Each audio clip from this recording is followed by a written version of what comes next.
Series की शुरुआत में हमें अमेरिका का एक काफी बड़ा नेशनल पार्क दिखाया गया। यहाँ एक शहर भी था। नेशनल पार्क बहुत बड़ा था जिसके अंदर काफी सारी पहाड़ और जंगल थे। एक पहाड़ी के ऊपर दो ट्रैकर्स चढ़ रहे होते हैं। उन्होंने खुद को काफी मजबूती से बांधा हुआ था, क्योंकि अगर उन्होंने ऐसा नहीं किया तो वो काफी ऊंचाई से नीचे गिरकर मारे जा सकते थे। उनमें से एक ने ऊपर देखा जहाँ एक लड़की नीचे गिर रही थी, जो आकर उनकी रस्सी पर गिरी। तब दोनों ट्रैकर नीचे गिरने वाले थे, लेकिन उनकी मजबूत रस्सी की वजह से वो तीनों वहाँ बीच में लटक गए। दोनों लड़के तो बच गए थे, लेकिन लड़की मर चुकी थी। दूसरी तरफ हम जंगल में काइल नाम के एक ऑफिसर को देखते हैं, जो अपने बेटे के साथ बैठा बातें कर रहा था। तभी उसके पास कॉल आया और उसे हादसे वाली जगह क्राइम सीन पर आने को कहा जाता है। तब काइल अपने बेटे को अलविदा कहकर अपने घोड़े पर बैठकर क्राइम सीन पर आता है, जहाँ ऑफिसर्स मरने वाली लड़की की लाश को ऊपर लाने की तैयारी कर रही थी। यही एक नई ऑफिसर भी होती है जिसका नाम नाया है। काइल आसपास चेक करता है जहां उसे खून पड़ा हुआ मिला, और अब वो दोनों ट्रैकर से पूछताछ करने लगता है। ट्रैकर्स ने कहा कि उन्होंने लड़की के अलावा किसी और की आवाज नहीं सुनी और ना ही किसी को देखा था। अब काइल अपने आप को रस्सी से बांधकर नीचे उतारता है। उसने लड़की की लाश की फोटोज खींची और उसे गौर से देखने लगा। इसी बीच गलती से वो लड़की का ब्रेसलेट नीचे गिरा देता है और फिर वो लड़की की लाश को लेकर ऊपर आ गया। उसके जिस्म पर बहुत सारे चोटों के निशान थे, जिसका मतलब कि लड़की काफी दूर से भागकर यहाँ आई और बीच में किसी जानवर ने उस पर हमला कर दिया होगा। फिर काइल एक पत्थर पर खून से भरा हाथ का निशान देखता है, यानी उसका बहुत खून बहा होगा। जिसके बाद सब लोग वापिस आकर इस बारे में कैप्टन पॉल को रिपोर्ट करते हैं। साथ ही लाश भी दिखाई। पोस्टमार्टम में ये भी सामने आया कि लड़की के जिस्म पर किसी जानवर के काटने के निशान भी थे। उसके हाथ पर एक सोने का टैटू भी बना हुआ था। और अब पॉल और काइल इस केस पर बात करते हैं। पता चला कि दोनों पुराने दोस्त हैं। अब आसपास कहीं भी किसी जानवर के पंजों या पैरों के निशान नहीं मिले। इससे काइल के मन में शक आया कि इस केस पे कोई इंसान भी शामिल हो सकता है। अगले दिन काइल और पॉल पुलिस स्टेशन में आए। तब मेयर कहता है कि इस केस को जल्द से जल्द सॉल्व करो, क्योंकि 5 साल पहले एक अमीर आदमी जंगल में गायब हो गया था और वो दोनों उसके केस को सॉल्व नहीं कर पाए और आज फिर से एक जान चली गई। जल्दी से इसको हल करो, वरना लोग यहाँ हमारे नेशनल पार्क में आने से डरने लगेंगे। अगर ऐसा हुआ तो हमारा बिजनेस काफी हद तक कम हो जाएगा। मेयर ने काइल से कहा कि अमीर आदमी के वकील से बात करो, लेकिन वो अमीर आदमी के केस से नफरत करता था। रात को काइल ने पहाड़ी से नीचे आकर ब्रेसलेट को ढूंढ लिया। फिर आधी रात को उसने अपनी एक्स वाइफ को कॉल करके कहा कि 2 दिन बाद जो तारों भरी रात होगी, मैं उसे अपने बेटे के साथ देखूंगा। ये सुन उसकी वाइफ डैनी समझ गई कि वो नींद में है। उसने काइल को सो जाने के लिए कहा और फोन काट दिया। अब इस चीज से डैनी के दूसरे हस्बैंड को कोई फर्क नहीं पड़ता था। अगले दिन नाया काइल के घर पर आई, क्योंकि वही काइल के साथ इस लड़की के केस पर काम करने वाली थी, मगर उन्हें अभी तक लड़की का नाम नहीं पता चला था। अब दोनों उस लड़की के बारे में पता लगाने के लिए घोड़ों पर बैठकर निकल गए और जंगल में आते हैं। वो पहाड़ के नीचे उस जगह पर पहुंचे जहाँ से वो लड़की ऊपर गई थी और वहाँ पर छानबीन करने लगे। उन्हें एक झोपड़ी मिली जो खाली थी। दोनों उसके अंदर गए जहाँ खून के निशान थे, यानी वो लड़की जख्मी होने के बाद यहाँ पर आकर छुप गई थी और उसने अपनी टांग पर लगी चोट को बांधा था। इसके अलावा वहाँ पर काफी सारे दूसरे निशान भी थे। तब काइल ने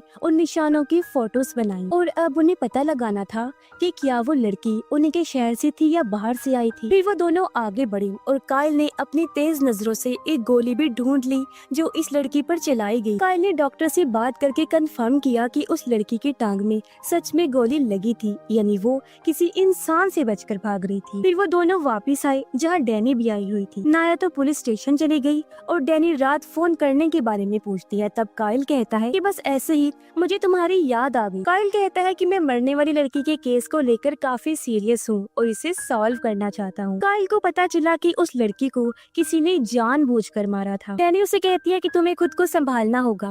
काइल ने पूछा, क्या तुम खुश हो?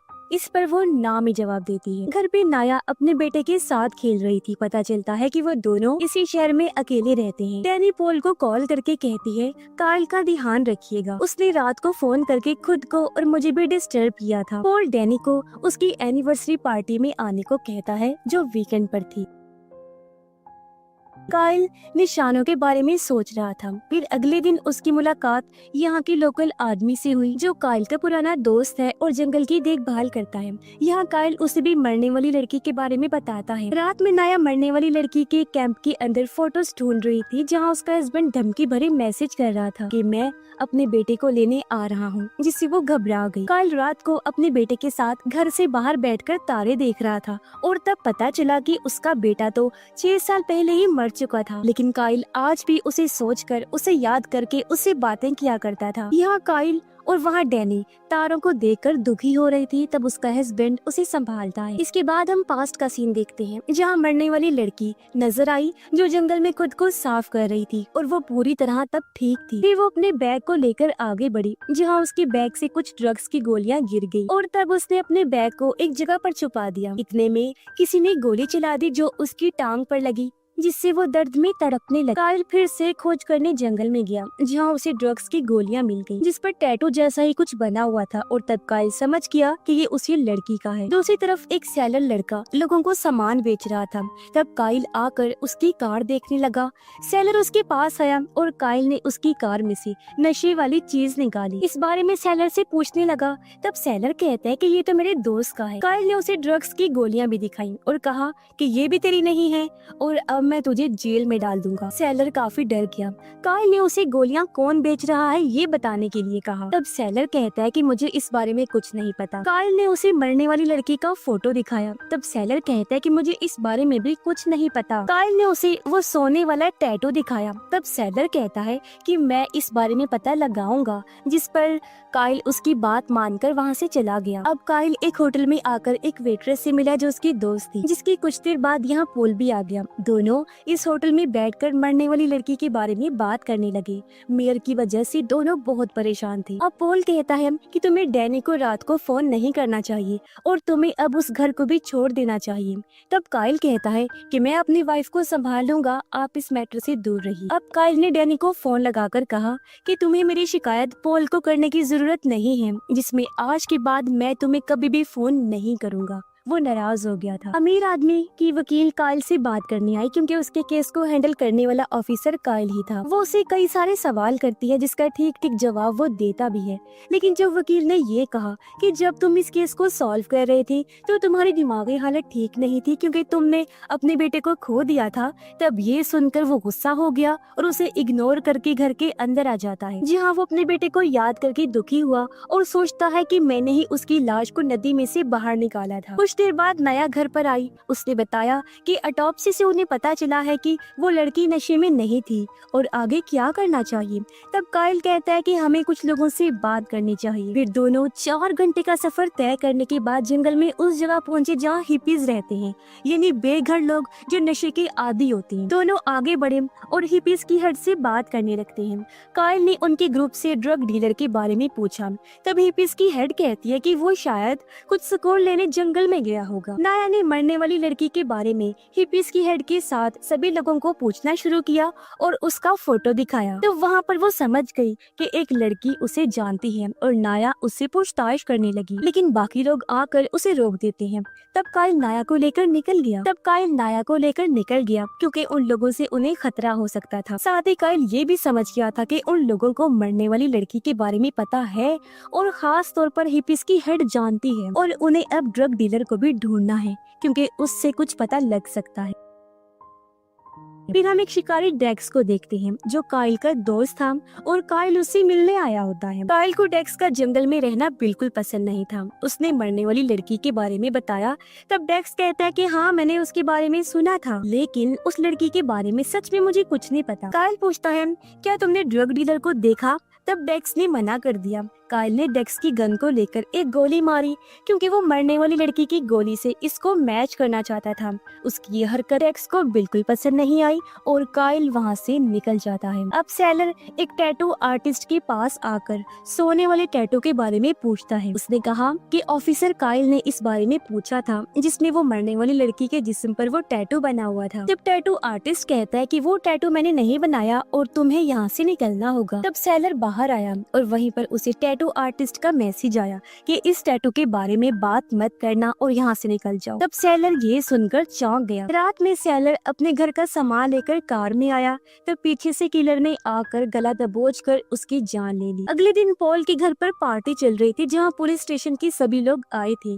यहाँ काइल के साथ साथ डैनी भी आकर उससे बात करने लगी। वो दोनों पुराने दिनों को याद करने लगते हैं। यहाँ एक ऑफिसर नाया को काइल के बारे में सब कुछ बताता है। तालाब में कुछ लड़कियां नहा रही थीं। तब एक लड़की को सेलर की लाश तैरती हुई नजर आई, जिससे वो बेहद डर जाती है। रात को पुलिस स्टेशन में नाया काम में लगी, तब उसे एक छोटी लड़की का फोटो मिला जो मरने वाली लड़की जैसी दिख रही थी, और ये लड़की भी सालों पहले उन्हीं के नेशनल पार्क में गायब हो गई। तब नाया ने दोनों फोटोज को कंपेयर करवाया और वो दोनों एक ही थी। जिस लड़की का नाम था लूसी। काइल जंगल में था। लूसी कौन से रास्ते से गई थी ये पता लगा रहा था, जहाँ तभी उसे सेलर की लाश मिलती है। तभी उसे नाया का फोन आया।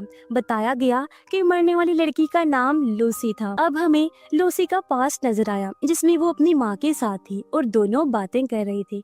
पता चला कि लूसी की माँ मेंटली डिस्टर्ब थी और वो मरने के बाद की बातें किया करती। उसने अपने बारे में काफी बातें लूसी को बचपन में ही बता दी थी। उसकी माँ के नाक से खून बहने लगा, तब वो समझ गई कि वो ज्यादा दिन तक जिंदा नहीं रह पाएगी और वहाँ से वो वापस अपने घर आ गई थी। कुछ दिनों बाद लूसी ने अपनी माँ को खो दिया और अब से उसका ध्यान उसका सुतेला बाप रखने वाला था, जिसका नाम सैफ होता है। उधर वो दोनों पोल को भी बता देते हैं कि मरने वाली लड़की लूसी थी, लेकिन 10 सालों पहले लूसी उसके डैड सैफ के घर को छोड़कर गायब हो गई थी। उसके बारे में किसी को कुछ नहीं पता चला था। सबको शक था कि सैफ ने ही उसे मार दिया होगा, लेकिन सैफ के खिलाफ कोई सबूत नहीं मिला।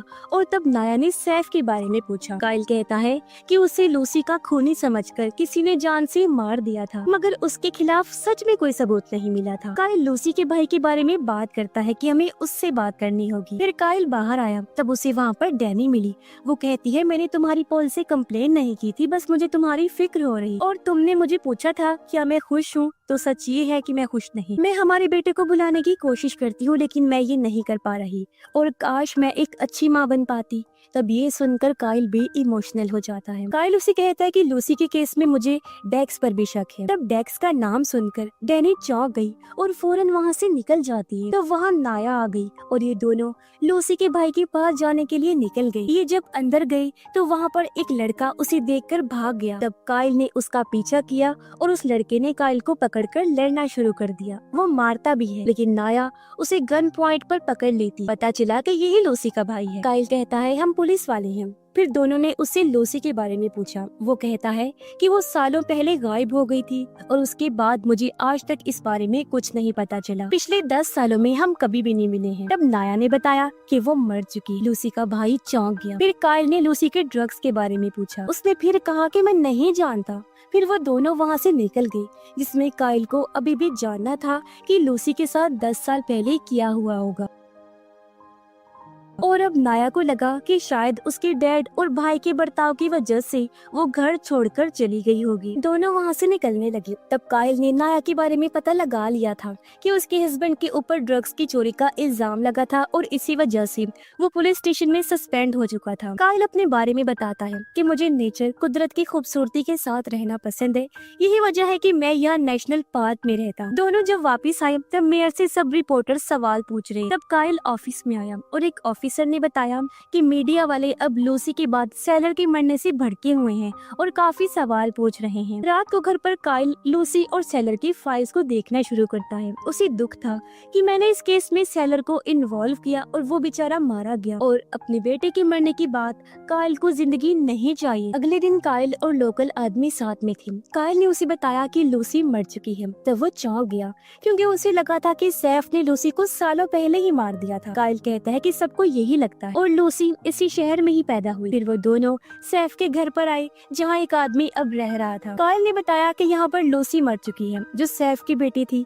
क्या वो इस घर में आती जाती थी? वो कहता है कि नहीं, लेकिन मैंने इस लड़की को सामने की पहाड़ पर देखा था जो भाग गई थी। तब काइल उस जगह को देखकर समझ गया कि लूसी वहाँ अपनी माँ के साथ यादों को ताज़ा कर रही हो। अब काइल लूसी के बारे में और भी चीजें जानना चाहता था कि वो इन सालों में कहाँ छुपी थी और यहाँ तक वापस कैसे पहुँची। अब काइल आकर टैटू आर्टिस्ट से मिला और उसने सेलर को टैटू के लिए मैसेज भेजा था। उसके बारे में वो पूछने लगा, तब टैटू आर्टिस्ट ने कुछ नहीं बताया। काइल ने टैटू आर्टिस्ट को सच बताने के लिए कहा और मारा। तब उसने उस टैटू का मतलब बताया। काइल ने ड्रग्स की गोलियों के बारे में पूछा और तब टैटू आर्टिस्ट कहता है कि मैं ड्रग्स का कारोबार नहीं करता, इसलिए मुझे इस बारे में कुछ नहीं पता और मैंने इसी वजह से सेलर को इन सब से दूर रहने के लिए कहा था। उधर नाया हिप्पीज के कबीले में आई जहाँ फिलहाल कोई भी नहीं था, इसीलिए वो झोंपड़ी के अंदर गई चेक करने, लेकिन तभी उसके ऊपर बहुत सारी लकड़ियाँ गिर पड़ी और वो झोंपड़ी के नीचे बनी गहरी केव यानी गुफा में जा गिरती है। फिर काइल उसके घर पर आया, तब उसने देखा कि वहाँ पर नाया की कार भी थी और घोड़ा भी है, लेकिन वो खुद नहीं थी, जबकि वो तो गुफा में फंसी हुई थी। वो आगे बढ़ी, तब उसे पता चला कि ये गुफा काफी लंबी है। यहाँ उसे एक काफी छोटा सा रास्ता मिला जिससे वो बाहर जा सकती थी। तब नाया उस रास्ते से तेजी से जाने लगी, लेकिन आगे जाने पर उसका सर दो पत्थरों के बीच में फंस गया और मुसीबत की बात कि वहाँ पर पानी भरता जा रहा था। तब नाया वहाँ पर काफी दुखी हुई क्योंकि वो मरने वाली थी, लेकिन तब पीछे से काइल आ चुका था और उसने नाया को शांत होकर पीछे आने के लिए कहा क्योंकि वो वहाँ नहीं पहुँच सकता था। तब नाया सबसे पहले अपने बेटे को याद करके शांत हुई और वो धीरे धीरे पीछे आई। तब काइल ने उसे वहाँ से बाहर निकाल लिया और वो नाया की तारीफ करने लगा क्योंकि उसने गुफा के बाहर बहुत सारे निशान छोड़े थे, इसी वजह से काइल वहाँ पर पहुँच सका था। अब इन्हें यहाँ एक मास्क मिला जिसके ऊपर ड्रग्स और टैटू जैसा ही निशान था। रात में नाया उसके बेटे के साथ आकर सो गई। वो बाल बाल बची थी। इस बात को याद करके वो काफी दुखी हो रही। काइल को तस्वीरों में लूसी की बचपन की तस्वीर मिली और फिर हमें लूसी का पास दिखाया जिसमें सैफ लूसी की माँ के मरने पर उसका पूरा गुस्सा लूसी पर निकालता था। तो वो अपने कमरे में काफी दुखी थी, लेकिन उसके कमरे में कोई और खिड़की से आया जिसे देखकर लूसी काफी ज्यादा खुश हो गई। फिर जब वो बड़ी हुई तो पहाड़ी पर आकर अपनी माँ को याद कर रही थी जैसा वो बचपन में फील करती। फिर लूसी वहाँ से भाग गई और काफी दूर अपने टेंट में आई क्योंकि वो जंगल में रहती थी। यहाँ उसके साथ एक हिप्पी लड़की भी थी। ये वही है जिसे फोटो दिखाकर नाया पूछ रही थी क्योंकि दोनों दोस्तें हुआ करती। उसने लूसी को दूर जाने से मना किया क्योंकि उसे लूसी की फिक्र थी, लेकिन लूसी ने उसकी बात नहीं सुनी और वो जंगल में आगे बढ़ी। जिस गुफा में नाया फंसी थी उसी गुफा में लूसी मास्क पहनकर चली गई। प्रेजेंट टाइम में काइल और नाया जंगल में जाने की तैयारी कर रही थी, जिसकी कुछ देर बाद दोनों जंगल में उसी गुफा के आसपास चीजें देख रहे। वो जब गुफा के अंदर गई तो पता चला कि ऐसी बहुत सारी गुफाएं हैं और हजारों रास्ते हैं। जब ये दूसरे रास्ते से बाहर निकले तो उन्हें वहाँ पर काफी सारा कचरा मिला और वो कचरा शायद से ड्रग्स बनाने में यूज होता था। इन्हें वहाँ ड्रग डीलर के चेहरे का कटा हुआ हिस्सा मिला जिसे किसी ने बेरहमी से मार दिया था। उन्हें पता चला कि इसे एक हफ्ता पहले किसी ने मारकर यहाँ फेंक दिया और इसे गोली से मारा गया था। तब नाया ने उसके जिस्म के बाकी हिस्सों को भी ढूंढ लिया जिसे जानवरों ने नोच लिया होगा। उसके जिस्म के हिस्से वो हिप्पीज की हेड को दे देती हैं। काइल को शक था कि सभी कत्लों में ये लोग शामिल हो सकते हैं, इसीलिए काइल ने यहाँ पुलिस को बुलाया। उसने ड्रग्स के बारे में लूसी और ड्रग डीलर के बारे में पूछा, लेकिन हिप्पीज की हेड को इन सब के बारे में कुछ भी नहीं पता था। काइल ने पूछा कि तुम उस जगह पर क्यों रहती हो? तब उसने कहा कि जब मेरी लाइफ सेट थी तो मुझे पता चला कि मुझे कैंसर है। मुझे एहसास हुआ कि पैसा भी मुझे नहीं बचा सकता, इसीलिए मैंने वहाँ रहने का फैसला किया था क्योंकि मैं नेचर में मरना चाहती, इसीलिए मैं जंगल में आकर रहने लगी। अब देखो, नेचर की वजह से 17 साल गुजर जाने के बाद आज भी मैं जिंदा हूँ और दुनिया से अब मुझे नफरत हो गई है। तब काइल भड़का हुआ पोल के पास आया और उसे पता था कि हिप्पीज की हेड से उसे कुछ भी पता नहीं चलेगा। पोल ने काइल को लूसी की डीएनए रिपोर्ट दिखाई जिसमें लूसी की फैमिली रिकॉर्ड में लूसी के भाई का डेटा था ही नहीं। तब काइल को शक हुआ कि सैफ उसका सुतेला बाप होगा, इसीलिए बाप बेटा उस पर जुल्म करते होंगे। बाहर एक लड़का काइल से मिलने आया। काइल आकर उससे पूछताछ करने लगा और उस लड़के ने बताया कि जंगल से बाहर निवाडा शहर में एक चर्च है और वहाँ फादर के घर पर लूसी काफी सालों तक रही है। वो उसे फोटो दिखाता है जो काफी सालों पहले की थी। अब ये जानकर काइल वहाँ से निकल गया। उधर नाया सबूत इकट्ठा करके वापस जाने वाली थी। तब उसे रास्ते में हिप्पी लड़की मिलती और उसने उससे लूसी के बारे में पूछा। तब हिप्पी कहती है कि हम दोनों साथ रहती थी। लूसी अपने किसी काम के लिए बार बार गुफा में जाती, लेकिन मुझे नहीं पता था कि वहाँ पर क्या है। वो बचपन से यहाँ पर रह रही थी, लेकिन फिर वो यहाँ से निकलकर किसी और जगह पर चली गई, मगर वापस लौटकर फिर से यहाँ पर आ गई। तब मुझे पता चला कि यहाँ की गुफाओं में वो एक लड़के से मिलती है जिससे वो प्यार करती। लूसी उसके साथ काम करती थी, लेकिन वो लड़का बहुत बुरा था क्योंकि वो दोनों ड्रग्स और पैसों का बिजनेस करते थे। लेकिन मुसीबत की बात तो ये है कि मुझे उस लड़के का नाम ही नहीं पता। मैं ऐसे लोगों से काफी डरती हूँ। फिर एक दिन लूसी यहाँ से चली गई और फिर कभी वापस नहीं आई। लूसी जंगल में ड्रग्स वाले बैग छोड़ती थी और उसकी क्लाइंट्स बैग में से ड्रग्स लेकर पैसे वहाँ रख दिया करते थे। हिप्पीज कबीले का एक लड़का भी लूसी का साथी था। ये बताकर हिप्पी वहाँ से निकल गई और अब नाया को काफी कुछ पता चल रहा था। रात होने पर वो काइल को लूसी का बैग दिखाती है जिसमें ही ड्रग्स और पैसों की हेरा फेरी होती थी। तब काइल समझ गया कि जंगल में शायद कहीं न कहीं ड्रग्स वो लोग बनाते होंगे। फिर नाया वहाँ से घर जाने के लिए निकल गई। अगले दिन काइल डेक्स से मिला और उससे ड्रग डीलर के बारे में पूछता है क्योंकि वो उसे जानता था। तब डेक्स कहता है कि ड्रग्स बेचने वाले के काफी सारे दुश्मन होते हैं। काइल कहता है कि तुम भी तो ड्रग्स लेते होगे।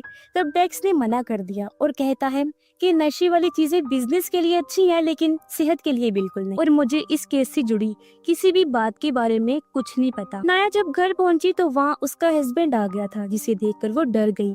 वो कहता है कि तुमने मेरे खिलाफ गवाही दी थी जिसकी वजह से मुझे सस्पेंड कर दिया गया और अब मेरे पास बिल्कुल पैसे और काम कुछ भी नहीं है, और अब तुम मेरे साथ चलो और झूठी गवाही दो कि ड्रग्स वाले पैसों का मुझसे कोई लेना देना नहीं है, फिर मैं हमेशा के लिए तुम्हें छोड़ के चला जाऊंगा।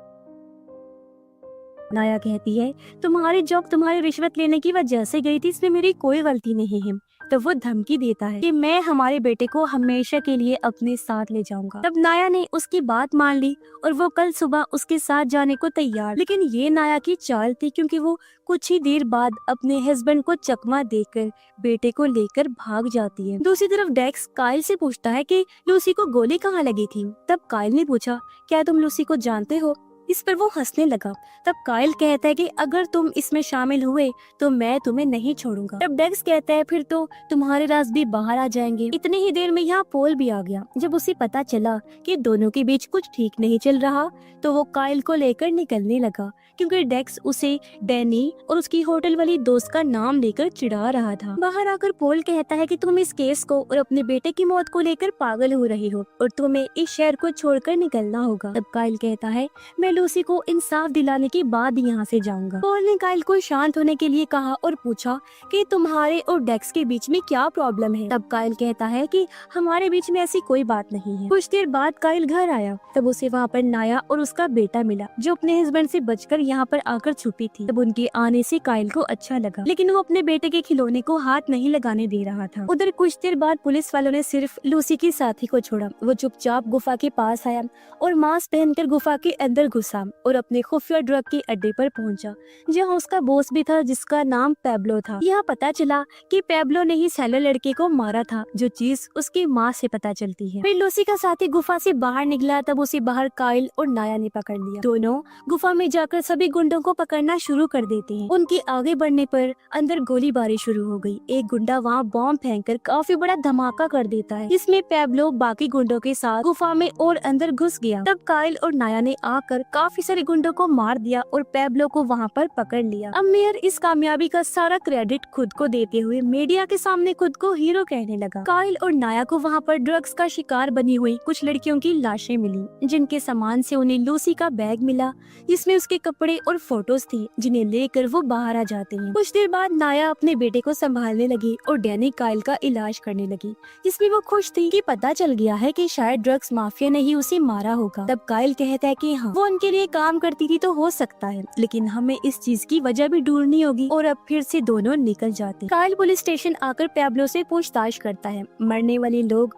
और लूसी के बारे में। तब पैब्लो कहता है कि मैं उनमें से किसी को भी नहीं जानता। काइल कहता है कि सेलर की आईडी तुम्हारे अड्डे पर मिली है और तुमने ही उसे मारा है और तुमने ही बाकी लोगों को भी मारा होगा। तब पैब्लो भड़क गया, लेकिन काइल को पता था कि वो मुंह नहीं खोलेगा, इसीलिए काइल ने आकर बाकी गुंडों को बताया कि पैब्लो ने बता दिया है कि तुम लोगों ने ही सब लोगों को मारा है। और तब गुंडों ने भी यही बताया कि हमें कुछ नहीं पता, जिससे काइल परेशान हो गया क्योंकि फिर से कुछ पता नहीं चल पा रहा। वहीं पर मेयर अब इस पूरे केस का फायदा उठा रहा था, जिससे ये दोनों भी काफी हैरान। फिर काइल ने लूसी के साथ मरने वाले सभी लोगों की लोकेशन को देखना शुरू किया और लूसी कहाँ कहाँ पर भागी थी ये वो सोचते लगा। वो हर रास्ते को देख रहे थे। यहाँ उसकी मुलाकात लोकल आदमी से हुई और उसे बताया कि इस केस में मुझे खास कोई जानकारी नहीं मिल रही है। डैनी जब घर पर थी तो नाया का हस्बैंड अपने बेटे और वाइफ को ढूंढते हुए यहाँ आ गया। तब डैनी ने मना कर दिया कि वो यहाँ नहीं है, पर तभी उसका बेटा अंदर से बाहर आ गया और जब उसे पता चला कि ये दोनों अकेले हैं तो डैनी बच्चे को लेकर अंदर भागी। लेकिन नाया के हस्बैंड ने उसे पकड़ लिया और मारने की कोशिश करने लगा, पर तभी पीछे से काइल आ गया और उसे पकड़ के बहुत मारता है। रात होने पर काइल फिर से लूसी के बारे में सोचता है, जहाँ उसके पास कॉल आया और उसे बताया गया कि डैनी ने अपनी जान लेने की कोशिश की है और वो हॉस्पिटल में है। काइल उससे मिलने आया, जहाँ डैनी उससे माफी मांगती है क्योंकि उसने पास्ट में काइल की बात ना मानकर कुछ बहुत गलत किया था। फिर डैनी का हस्बैंड आकर काइल को कहता है कि तुम लोगों के बीच जो गलत हुआ मैं उसके लिए दुखी हूँ, लेकिन मैं डैनी को बचाना चाहता हूँ और तुम्हें मेरी मदद करनी होगी क्योंकि डेक्स के फोन आने के बाद ही डैनी ने ये किया था। तब काइल ये सुनकर चौंक गया और वो डेक्स को ढूंढकर उसे मारना शुरू कर देता है। उसने कहा कि तुम्हें मैंने मना किया था ना, तुम्हें ये नहीं करना चाहिए था। और तब डेक्स ने कहा तुम भी तो अपनी वाइफ को समझा नहीं सकी। और तब काइल ने डेक्स को गन पॉइंट पर पकड़कर धमकाया और वहाँ से चला जाता है। अगले दिन पॉल काइल के पास आया, कहता है कि कल रात जो तुमने किया ठीक नहीं किया और अब तुम्हारी वजह से हमारे सीनियर्स की मीटिंग बैठी है और तुम्हें डेक्स से प्रॉब्लम क्या है। तब काइल कहता है मुझे वो बिल्कुल नहीं पसंद और मुझे उस पर शक भी है। फिर वो दोनों आकर अपने सीनियर से मिले और तब काइल को उसके बुरे बर्ताव की वजह से सस्पेंड कर दिया गया था और उसका केस दूसरे ऑफिसर को सॉल्व करना था। तब काइल मान गया और इस चीज से नाया परेशान थी।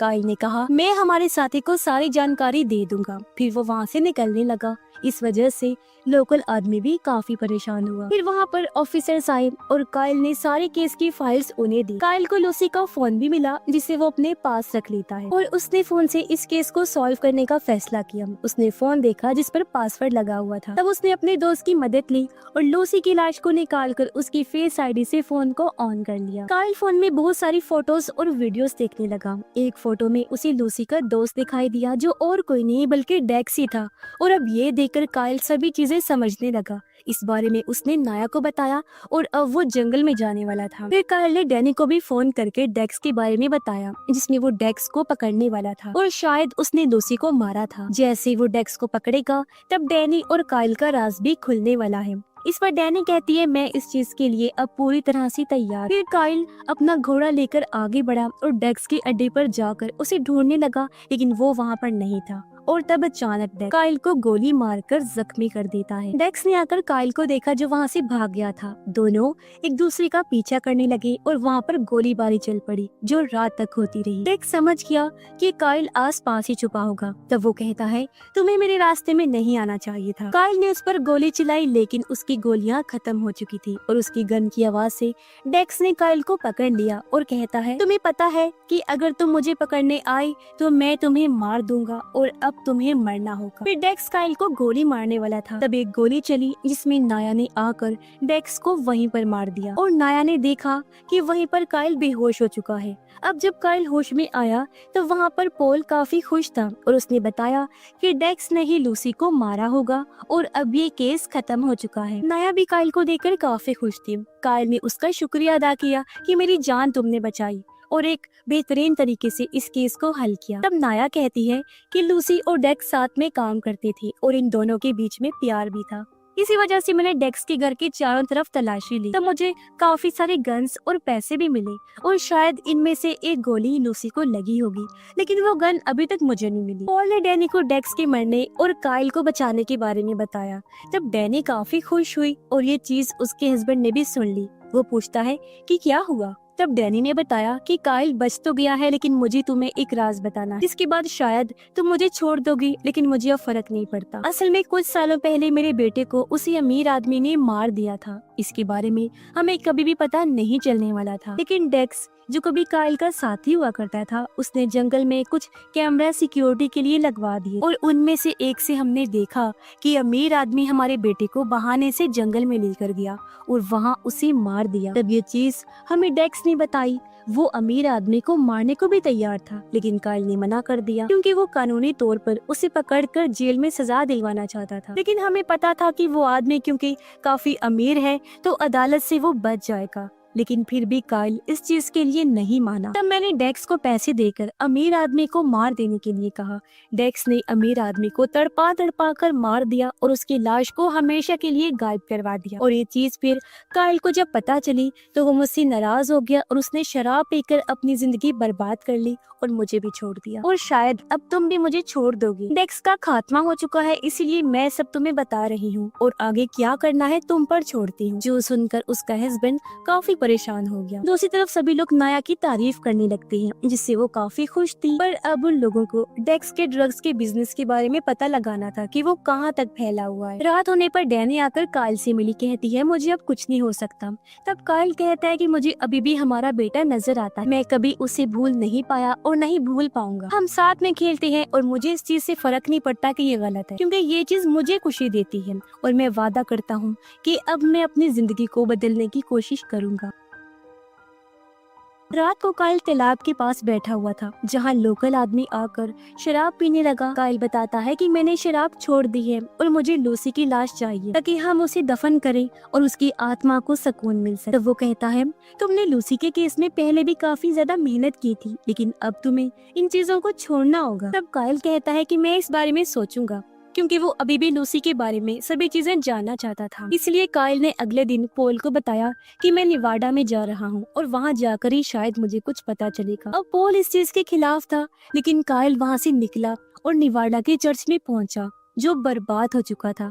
उसने चर्च के पास के घर को देखा, जहाँ पर एक बूढ़ी औरत रहती थी, लेकिन वो ठीक से बोल भी नहीं सकती थी। तब काइल ने उसे लूसी का फोटो दिखाकर उसके बारे में पूछा।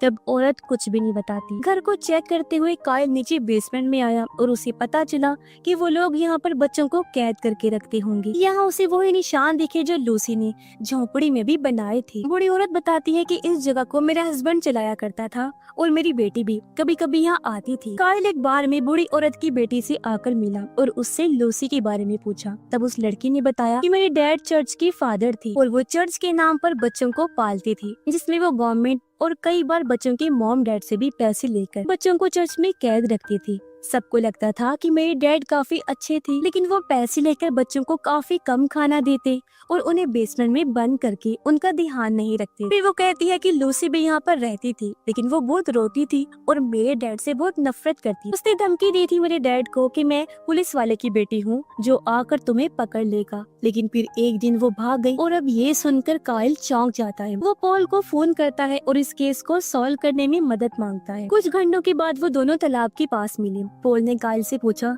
कि तुम्हें क्या पता चला। तब काइल कहता है कि लूसी चर्च में ही रहती थी। मैंने उसके डीएनए रिपोर्ट को फिर से चेक किया, तब मुझे पता चला कि उसका डीएनए आपकी बेटी से मैच हो रहा है, जो तुमने पेपर से हटाकर मुझसे पहले ही छुपा दिया था, यानी असल में लूसी तुम्हारी बेटी। तो पॉल ने इस चीज को मान लिया और कहा कि इस बारे में मेरी वाइफ को नहीं पता था, लेकिन फिर लूसी की माँ ने मरने से पहले उसे बता दिया था कि मैं ही उसका असली बाप हूँ। तब काइल ने पूछा कि क्या तुमने लूसी को सैफ के घर से भगा दिया था। तब पॉल ने कहा कि हाँ, क्योंकि लूसी की माँ ने मुझे कहा था कि सैफ उन दोनों को मारता है, इसलिए मैंने लूसी को वहाँ से भगाकर चर्च के फादर के पास छोड़ा। सुनने में आया था वो काफी अच्छा फादर था।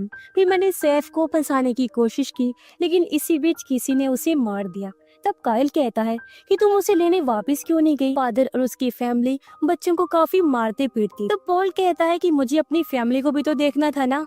लेकिन फिर लूसी बड़ी होकर वापस आ गई और अगर वो सबको सच बता देती तो मुझे सब सच खोलना पड़ता। मैंने उसे काफी सारे पैसे और घर भी ऑफर किया, लेकिन वो फिर भी नहीं मानी। मुझे पता चला कि वो डेक्स के साथ रह रही है। फिर वो मुझे ब्लैकमेल करके मेरे से पैसे लेने लगी और उसे मैंने काफी सारे पैसे दिए भी थे। और फिर मुझे पता चला कि वो इसी जंगल में रहने लगी थी और इसी वजह से मैंने उसे यहाँ से निकलने के लिए कहा। लेकिन फिर एक दिन वो मेरी पोती को लेकर जंगल में घूमने चली गई। तब मैंने उसका पीछा किया। मैंने अपनी पोती को घर छोड़ा और उसे समझाया कि उससे ये जगह छोड़नी हो, लेकिन वो भाग रही थी और मैंने उसे रोकने के लिए उसके पास गोली चलाई जो गलती से उसकी टांग पर लग गई और फिर वो वहाँ से भागी। तो मैंने उसका पीछा किया। मैंने उसे सिर्फ समझाना चाहा था, लेकिन वो काफी डर गई थी और भागते भागते जख्मी होकर पहाड़ी के पास आ गई। उसने अपनी जान ली और नीचे गिरकर वो मारी गई, लेकिन इसमें मेरी कोई गलती नहीं है। मैं सिर्फ अपनी फैमिली के भले के लिए ये सब कर रहा था। तब काइल कहता है कि पोल ये गलत ही किया तुमने, क्योंकि वो भी तुम्हारी ही बेटी थी और अब तुम्हें उसे इंसाफ खुद देना होगा। और अब जैसे काइल वहाँ से जाने लगा, पोल खुद को शूट करके अपनी जान ले लेता है। काइल इस चीज से काफी दुखी हुआ और पोल की लाश पानी में डूबकर नदी में बह गई। कुछ दिनों के बाद लोकल आदमी और उसके लोगों ने मिलकर लूसी का फ्यूनरल किया, उसे दफन वगैरह किया ताकि उसकी आत्मा को सुकून मिल सके। काइल भी तालाब के पास आकर अपने बेटे को याद कर रहा था। उसे दुख था कि मैंने अपने बेटे को नहीं बचाया। तब उसके बेटे की आत्मा कहती है, पापा कोई बात नहीं, इसमें आपका कोई कसूर नहीं है और अब मैं हमेशा के लिए यहाँ से जाने वाला हूँ ताकि मेरी आत्मा को भी सुकून मिल सके और आपको भी, और आप मेरे बाद अपनी लाइफ को ठीक कर लीजिएगा। इसके लिए काइल को दुख तो हुआ, लेकिन वो राजी हो गया। लेकिन वो कहता है कि बेटा तुम हमेशा मेरी यादों में रहोगे, और अब दोनों मिलकर आखिरी अलविदा लेते। अगले दिन नाया काइल के घर पर आई। तब उसे वहाँ पर एक बॉक्स मिला जिसमें काइल ने अपने बेटे के सारे खिलौने नाया के बेटे के लिए छोड़ दिए थे। और तब नाया वहाँ से घोड़ा लेकर आगे बढ़ी ताकि नेशनल पार्क की हिफाजत कर सके। दूसरी तरफ काइल भी नेशनल पार्क जा रहा होता है। अपने पास्ट और दुखों को हमेशा से भुलाने का उसने ठान लिया था और अब वो नई जिंदगी की शुरुआत करेगा, जो सोचकर वो खुश हो रहा था। और इसी के साथ ही ये सीजन यहीं पर खत्म हो जाता है।